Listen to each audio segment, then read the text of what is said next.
Bonjour, là nous allons voir la SGI qui me permet d'investir en bourse sur le marché de la BRVM, la Bourse régionale des valeurs mobilières. Mais avant d'abord, bienvenue sur la chaîne Club des investisseurs Alpha pour un investissement long terme. Avant d'aborder cette thématique-là, qu'est-ce que je vais vous montrer? Je vais d'abord vous montrer mon compte d'investissement ici en Occident, ok? Chez mon courtier, Bourse Directe, autrement appelé pour vous qui sont en Afrique, comme vous voulez, la SGI. Donc, ça représente mon broker, Bourse Direct. C'est ce broker-là qui me permet d'investir sur le marché occidental, donc européen précisément, parce que c'est un peu à plan épargne action. OK? Pourquoi ce plan d'épargne action? Parce que tout d'abord, en investissant sur ce plan, ça me permet de bénéficier d'un avantage fiscal. OK? On verra ça dans les prochaines vidéos. OK?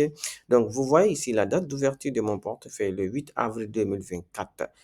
Et aujourd'hui, le montant investi jusqu'à aujourd'hui, je suis à 3 740 € investis sur ce portefeuille.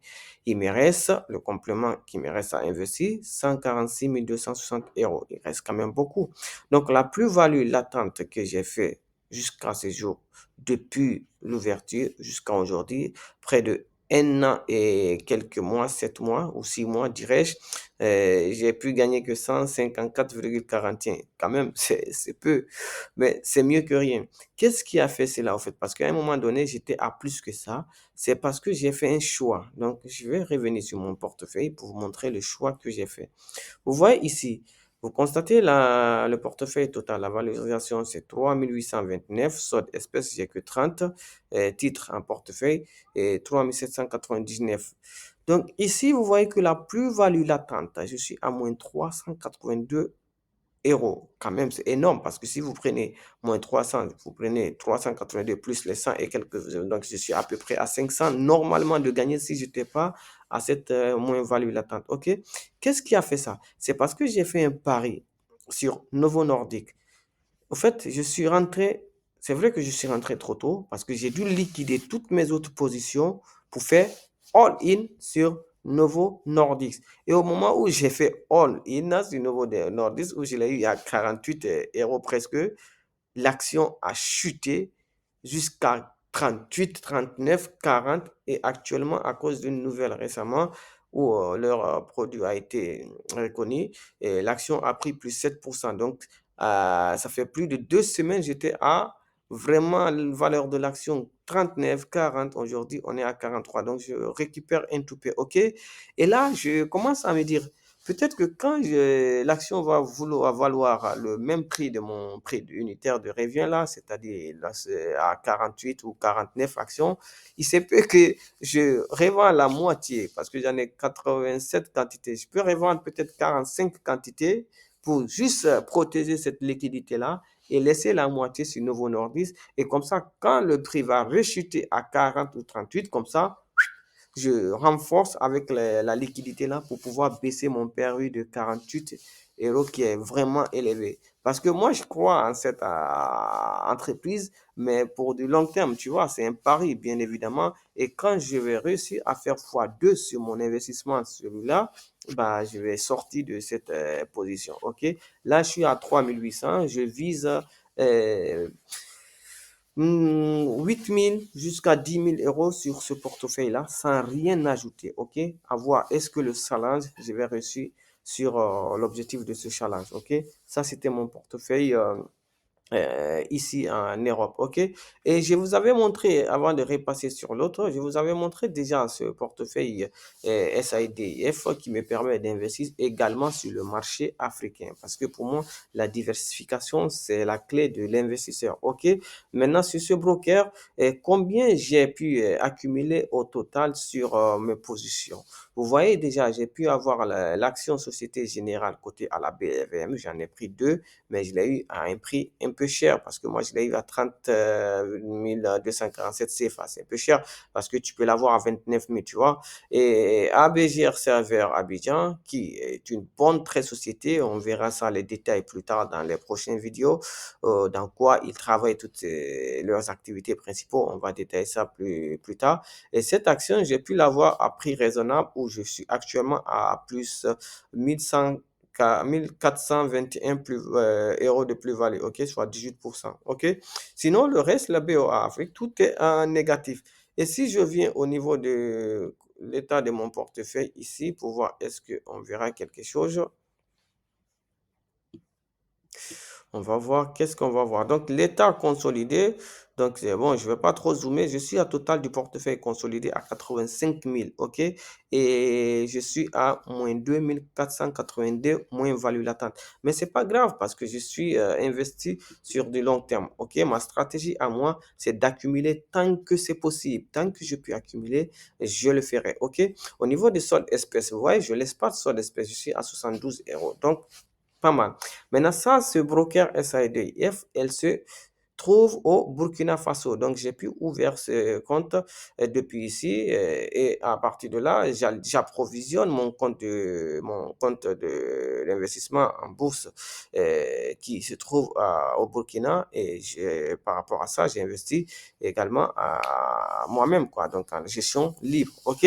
Donc, si vous êtes ici et que vous voulez vous exposer sur le marché africain, ça peut être une alternative. OK? Et à part ça, ici aussi, c'est un autre broker qui se trouve au Sénégal sur lequel j'essaie encore de me diversifier. Parce que pour moi, un seul broker, ben, c'est moins de diversification. OK? Si j'en prends deux, c'est plus de diversification. Donc, je préfère me diversifier, ne pas mettre tous mes œufs dans le même panier. Donc, c'est pour ça que j'ai deux SGI qui me permettent d'investir sur le marché africain, la BRVM. Donc, sur ce portefeuille, qu'est-ce que vous constatez? Celui-là, je suis à une valorisation totale de 176 696 francs CFA. OK? Au niveau des soldes espèces, je suis à 211. Et au niveau des actions, je suis à 176 485. Donc, OK. Donc, je suis à 99,9% investi en actions. OK? Alors, quelles sont ces actions sur lesquelles je suis investi? Alors, étant donné que ces brokers sont tous nouveaux pour moi, donc, tous ces conférences sur la découverte de ces brokers, c'est pour vous permettre aussi de découvrir que c'est possible même si vous êtes en Occident. OK? À forte raison que si vous vivez au pays là-bas, vous pouvez facilement l'ouvrir. Donc, je vois au niveau des mouvements financiers pour voir est-ce que je vais voir les actifs auxquels je rafraîchis la position. Voilà, correct. OK? Donc là, vous constatez quoi? Si j'essaye de zoomer un tout peu. OK, super. Donc, achat, ma première achat, c'était ici. Je pense que c'est du plus bas au plus haut. Donc, Sonatel. Non, là, c'est pas trop visible comme ça. Et si je fais comme ça, vous n'allez pas piger. OK? Comment je vais faire pour que ça soit un tout peu visible pour vous? Donc, je viens ici, valorisation totale. Mon compte, par exemple. Non. Vous voyez, c'est ça le plus les transactions. OK. Donc, voilà, les transactions ici. Donc, vous voyez, j'avais acheté Total Energy, comment on appelle, Sonatel. Sonatel là, à 3, OK. Et ici, journal des transactions, journal d'exécution des journaux, avis d'opérer. Peut-être, mais plus facilement, information sélectionnée. Donc, bon, bref. On va rester sur cette partie-là. Plus tard, on verra, OK.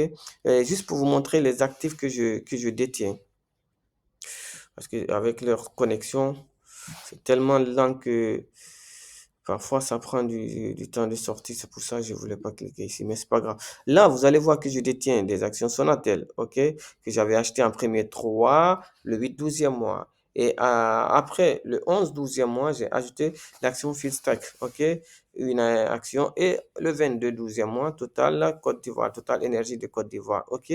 Après le 22, la même date, j'ai ajouté Nestlé de la Côte d'Ivoire, OK. Le 22, la même date, j'ai ajouté 3 Sonatel. Donc, à ce jour, j'ai 6 actions Sonatel que je voulais vous montrer avec un vrai avis. Pour vous montrer au fait le portefeuille. Pourquoi? Ah, bah, je passais là, au niveau des portefeuilles. Voilà. Je partais où là? Donc, au niveau des portefeuilles, vous voyez, ici, Total Énergie de Côte d'Ivoire, une action. Donc, je suis à combien? Moins 30 francs CFA de moins valide. Société Sonatel, Sonatel du Sénégal, 25 000 achetés. Et là, je suis à quoi? Moins 4 000 et quelques plus-values. Non problème. J'ai Nestlé, j'ai Fistac. Donc, vous voyez, ça, c'est mon portefeuille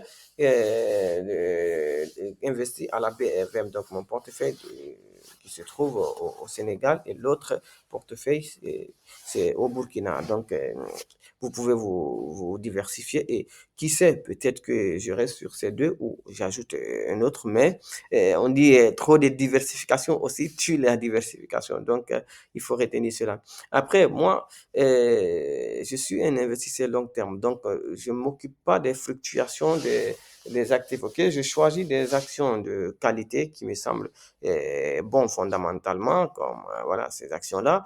Et je continue à acheter chaque mois que je peux, à renforcer mes positions afin de baisser le PRU. Parce que c'est ça à la base, acheter des actions moins chères pour pouvoir plus tard, à la longue, bénéficier des bons plus-values et également des dividendes qui seront versés chaque année auxquels j'ajouterai pour acheter plus d'actions afin que ma stratégie continue. OK? Je suis full investissement en bourse. OK? Ça, c'est les deux. Est-ce qu'il y a un autre portefeuille que je peux vous montrer? Voilà, vous voyez là, c'est mon portefeuille chez DEGIRO. Comme vous le voyez, DEGIRO, c'est un portefeuille que j'ai récemment ouvert encore où je suis investi et je suis à 1 776 € d'investi. Si je viens au niveau de mon portefeuille et vous allez voir un peu plus clairement, vous voyez ici encore, en fait, je suis aussi à moins 3 € de moins-value. Mais c'est pas grave parce que, comme je le dis, c'est un investissement à long terme. Et là, qu'est-ce que j'aime chez DEGIRO, c'est au fait, la plateforme, elle est tellement claire, facile à utiliser que c'est vraiment agréable. Regardez, par exemple, là, on vous place. Là, c'est les parties actions. Là, c'est les parties tracker, donc appelées les ETF. Et là, c'est la partie crypto. Donc, au niveau des cryptos, j'essaie petit à petit de faire des petits DCA sur Bitcoin, XRP, peut-être bientôt Ethereum, à savoir. Mais généralement, vous allez dire pourquoi acheter ici des crypto-monnaies? Pourquoi ne pas utiliser les plateformes Binance, et tout comme ça? Bien sûr que j'ai Binance, OK? Par exemple, là, c'est quand je mets, par exemple, j'effectue un virement de 100 €, par exemple, j'achète une action et qu'il me reste 4 €, les trucs comme ça. Pour ne pas laisser les 4 € sur mon espèce, bah, je le bascule sur, tu vois, XRP ou Bitcoin. Sinon, j'ai un portefeuille Binance où je compte bien évidemment aussi faire du DCA stratégique sur Bitcoin, Ethereum, Solana, XRP et pourquoi pas Binance, BNB. OK, à voir. À voir, ok, tout est possible, ok. Et voilà, donc là c'est le côté crypto, mais on revient ici, le côté action, parce que la crypto, vous savez, c'est très volatile, donc c'est du gambling, quoi. Mais au niveau des actions, au fait, là, je comprends un tout peu, au fait, parce que si je te dis investir en action, au fait, c'est investir sur des sociétés. Tu vois, les sociétés, ils sont présents, ils sont physiques, donc ils sont réels, donc tu gagnes en fonction de ces sociétés. Lorsqu'ils font des bénéfices, toi aussi, tu gagnes sur ces bénéfices, ok. Maintenant, la crypto-monnaie, c'est tangible, en fait. C'est quelque chose qui est spéculatif, en fait. Pas de valeur réelle, tu vois. Donc, on va voir ça au fur et à mesure, ok? Je vais vous expliquer ma philosophie à moi. Donc, au niveau des actions, vous voyez que Amazon, vu que j'utilise souvent Amazon, je rentre sur le site Amazon, je fais mes commandes, tous mes commandes presque, je les fais sur Amazon. Donc, raison pour laquelle j'ai investi sur Amazon. Pourquoi? Parce que moi, je me pose la question, avant d'investir sur une action, déjà pour savoir pourquoi je dois investir sur cette action, je regarde, est-ce que j'utilise les produits de ces actions, comme l'a dit un ami à moi? Est-ce que mon entourage utilise les produits de cette société dans leur vie quotidienne? OK? Est-ce que, au fait, cette société, en fait, elle est utilisée partout, au fait, disons, dans le monde, si on dit partout, est-ce qu'elle est vraiment utilisée partout? OK? Si c'est le cas, oui, donc moi, j'ai investi là-dedans. Amazon, j'ai investi parce que j'utilise leur site, le produit. Là, Apple, bien sûr, j'utilise aussi Apple parce que, pourquoi Apple? Parce que là, mon téléphone, c'est un Apple. Mon ordinateur PC, c'est un Apple, donc j'utilise le produit Apple, ok? Netflix, c'est pareil, c'est une action que j'utilise aussi parce que j'utilise Netflix pour regarder les séries, abonnement même, ok? Et Meta, Facebook, j'utilise Facebook aussi, ok? Et vous allez dire pourquoi le Main Street Capital? Ça, c'est de l'immobilier, autrement appelé les REIT, ok? Donc, c'est comme de l'immobilier, un tout peu. Donc, parce que ce sont des sociétés qui investissent dans l'immobilier. Bah, je suis logé, ok.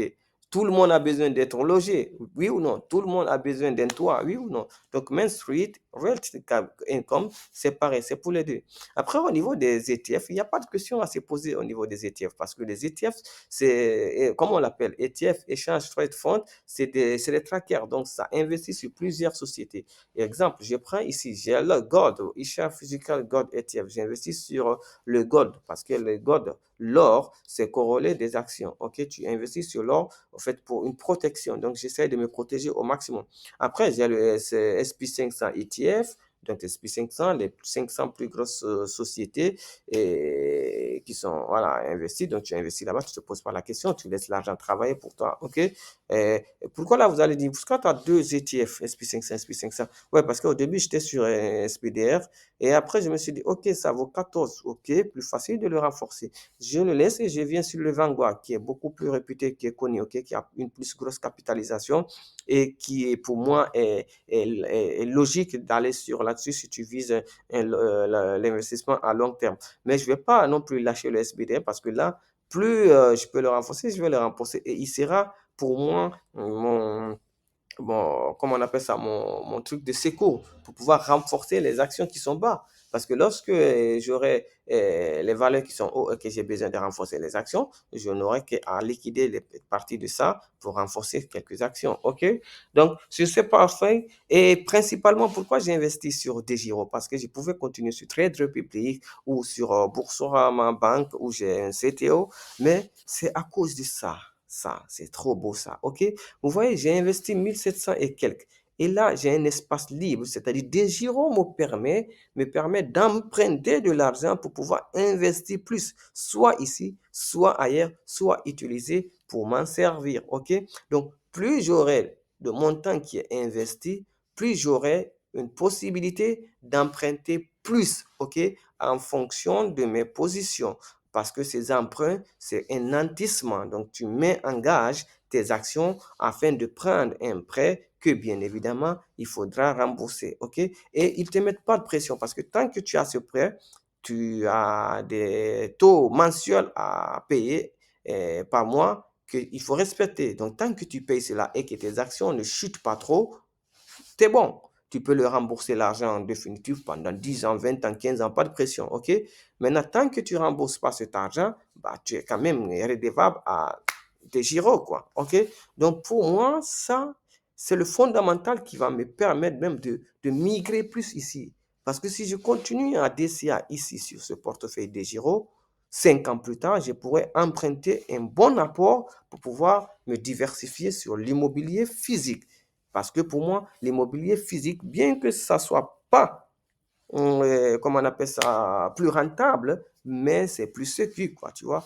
Donc, ça me tente d'essayer l'immobilier physique. Après, pour l'immobilier papier, comme on l'appelle le SCPI, j'ai également un compte chez Louvre Invest que je n'ai pas encore commencé à investir. Je suis en train de réfléchir et à voir les possibilités parce que le rendement il est faible, les impôts ils sont hauts et du coup, est-ce que je serai rentable à y investir sur les SCPI en passant par Louvre Invest ou je continue à accumuler, à investir sur les actions qui sont beaucoup plus rentable, bien que ça soit risqué pour pouvoir profiter de l'espace libre de Desgiro afin de pouvoir emprunter de l'argent, poser comme apport et avoir un immobilier physique où je vais me diversifier sur l'immobilier physique. Voilà, c'est ça ma stratégie. OK?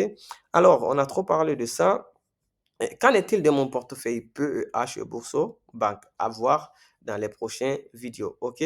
Donc là maintenant, disons que chaque semaine, je pourrais vous partager ma propre expérience. Ce n'est pas un conseil en investissement, c'est juste, je documente comme un carnet de bord mon parcours d'investisseur. OK? Du débutant investisseur, bien évidemment, et libre à vous de faire comme vous voulez et ce n'est en aucun cas un conseil en investissement. Ne faites jamais du copier-coller. Renseignez-vous, informez-vous, formez-vous avant d'investir votre argent parce que tout investissement comporte de risques de perte capitale ou de son argent, quoi, tu vois. Donc, voilà. Et là, c'est ça sur ce compte, compte Desgiro. Et si on revenait un tout peu sur la bourse africaine. La bourse africaine, pourquoi les diasporas aussi doivent s'intéresser au marché africain? Parce qu'il faut reconnaître que le marché occidental, elle est beaucoup plus volatile. OK? Tu prends un exemple d'une action Nvidia, oui, tu peux monter et à un moment donné, une journée, tu peux descendre. Comme l'action que je vous ai montré, Novo Nordisk, où c'était à 48, donc ça descend. Donc le risque, il est vraiment énorme. Contrairement au marché africain de la BRVM qui est régulé et que dans une journée de cotation, il y a des marges que les sociétés ne peuvent pas dépasser, OK, par jour. Alors, tout d'abord, le marché africain, la BRVM, elle est moins volatile, ça c'est premièrement, et elle est beaucoup plus rentable, ok? Et pour quelqu'un qui est africain et qui vit dans les pays occidentaux, je pense que c'est tout à fait logique, normal, ou comment on appelle ça, légal de pouvoir investir sur le continent, ok? Pour permettre ou pour participer à la croissance des économies du continent là-bas, ok? Vous êtes en Côte d'Ivoire, vous investissez sur des sociétés qui sont en Côte d'Ivoire, vous êtes au Burkina, pareil, vous êtes au Mali, pareil, ok? Donc, vous participez au fait au développement de l'économie. Ça, c'est déjà patriotique, je trouve, ok?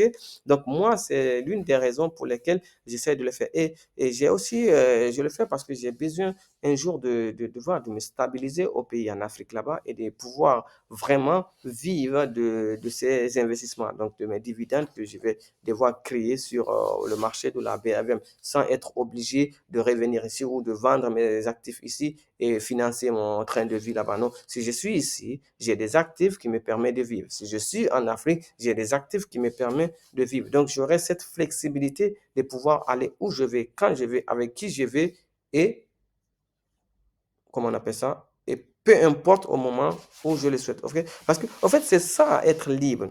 Pouvoir faire ce que tu veux, avec qui tu veux, et quand tu veux, et où tu veux. Du moment où tu arrives à avoir ces quatre éléments à ta possession, dis-toi que tu es libre. Alors, c'est cette liberté que je cherche. OK? Et là, on va continuer à alimenter, à nourrir ces portefeuilles-là et à les faire grandir et visualiser cela pour, on est en 2026, 10 ans, parce que bientôt 2026. Donc, donnons-nous 5 ans ou 5 ans minimum, 5 ans pour voir le portefeuille et pouvoir décider maintenant si c'est le moment de partir ou pas. OK? Parce que le stress, il faut y arrêter. Et pour cela, il faut construire sa vie, ok? Et déjà, avec ça, vous pouvez léguer. En fait, c'est comme votre patrimoine que vous pourrez léguer même à vos enfants, ok? Voilà. Donc, c'est pas sorcier, c'est pas sorcier. Et là, soit vous ouvrez ces Ecofinance, soit vous ouvrez ces SDF, soit vous ouvrez sur Big Security. Il y en a plein de SGI. Pour cela, il suffit d'aller sur le site de la BRVM. Vous tapez là-bas, vous voyez la liste des SGI qui sont agrémentés. Attention pour ne pas tomber sur les arnaques, ok? Voilà, donc ce n'est en aucun cas un conseil en investissement, je le répète, et vous êtes libre de faire vos propres choix. Moi, je documente juste mon parcours d'investissement comme un carnet de bord pour pouvoir laisser des traces de suivi de tout ce que je fais afin que le jour où je dirai que je suis devenu libre, que chacun sache comment j'ai pu bâtir cette liberté. Et pour information, j'ai un livre qui est disponible sur toutes les plateformes, disons sur la plateforme Amazon, un guide d'investissement pour les jeunes africains de la BRVM. Le livre, le titre s'appelle Investir pour l'avenir. Vous tapez ça sur Amazon, vous allez le voir. Investir pour l'avenir, c'est un guide pratique de l'investissement africain pour les jeunes africains qui vous permet de comprendre les B.A.B.A. de l'investissement à la BRVM. OK? C'est expliqué de façon à ce que même un bébé puisse le comprendre. OK? Il y a pas de mystère. Il n'y a rien de compliqué dans le monde de l'investissement. On vous a fait peut-être croire que pour investir en bourse, il fallait être millionnaire, riche et bla bla bla bla. Non, éduquez-vous, lisez, apprenez. Moi, j'ai commencé à investir et quand j'ai découvert le livre de George Samuel Clinton, ok, l'homme le plus riche de Babylone, quand j'ai lu ce livre, je me suis rendu compte que j'ai passé 7 ans, 8 ans en Europe ici à gaspiller ma vie, quoi, tu vois. Même si j'avais connu tout ça au pays à l'époque, je sais pas, quand j'étais à l'université, si j'avais eu la chance de me cultiver, de découvrir ces beaux éléments qui est l'investissement, j'aurais foncé sur le Bitcoin, tu vois, qui à 2010, 2011, il était à moins de 1 euro. Vous imaginez la chance que vous avez laissée. 1 euro, aujourd'hui, ça vaut plus de 80 000 euros, le Bitcoin, ok? Donc, il faut oser. Prenez votre vie en main. Prenez votre vie en main. C'était Alpha. Ciao. L'investisseur long terme.